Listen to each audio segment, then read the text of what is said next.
రెడ్డి నోటికొచ్చినట్టు పోలీసులను బూతులు తిట్టింది మీకు కనబడతలేదా? బూతులు తిట్టడమే కాదు, బట్టలు కూడా తీసి కొడతా అన్నాడు. మరి కేసు ఉండదా?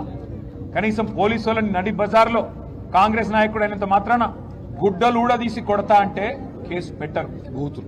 బూతులు మాట్లాడితే కేసు పెట్టరు. ఇష్టం వచ్చిన బూతులు, నోటికొచ్చిన బూతులు తిడితే కేసు ఉండదు. కనీసం కేసు పెట్టే దమ్ము ఈ రాష్ట్రంలోని పోలీస్ యంత్రాంగానికి లేదు. BJP MP, Nizamabad MP Aravind police వాళ్ళని యూజ్లెస్ ఫెలోస్ అని తిడితే కేసులు ఉండవు.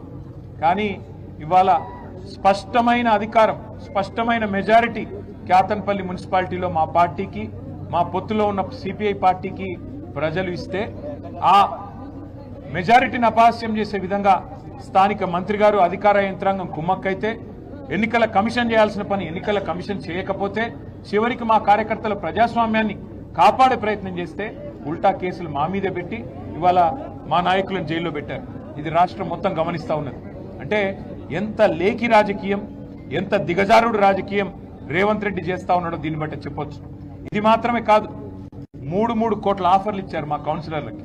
కానీ నిజాయితీ గల బిడ్డలు కాబట్టి ఒక్కొక్క కౌన్సిలర్కు 3 కోట్ల ఆఫర్ ఇచ్చినా, బ్లాంక్ చెక్కులు ఇచ్చినా, మంత్రి గారు ప్రలోభ పెట్టే ప్రయత్నం చేసినా మా వాళ్ళు లొంగిపోలేదు.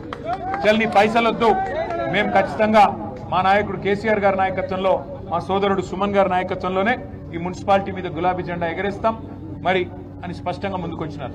నేను సిపిఐ నాయకత్వం కూడా ధన్యవాదాలు చెప్తా ఉన్నా.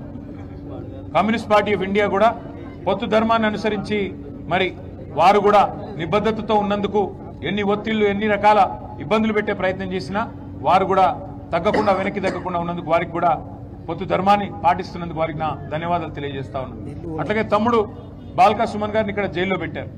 వారికి తెలియదు రేవంత్ రెడ్డికి, సుమన్ ఇవాళ కొత్తగా జైలుకు పోలే.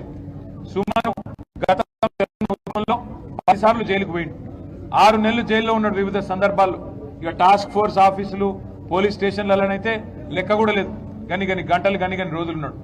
సుమను ఇవాళ మీరు జైల్లో పెడితే భయపడతాడనో, లేదా మా నాయకులు భయపడతారనో, మా చెన్నూరులో ఉండే నాయకులు భయపడతారనో, మా మంచిర్యాల జిల్లా నాయకులు భయపడతారనో, మా ఆదిలాబాద్ జిల్లా నాయకులు భయపడతారనో రేవంత్ రెడ్డి అనుకుంటుండొచ్చు. కానీ ఆయనకు నేను ఒకటే చెప్తా ఉన్నా, రేవంత్ రెడ్డికి గుర్తుపెట్టుకో, మళ్ళీ నువ్వు చిప్పగూడు తినే టైం వస్తుంది, గుర్తుపెట్టుకో.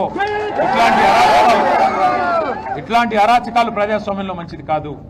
మేము ఆనాడు 2014లో మేము 63 సీట్లతో గెలిచొచ్చినాడు అప్పుడున్న కాంగ్రెస్ పార్టీ నాయకత్వం విఘ్నత ప్రదర్శించి జానారెడ్డి గారు బాధ్యత తీసుకున్నారు. అట్లాగే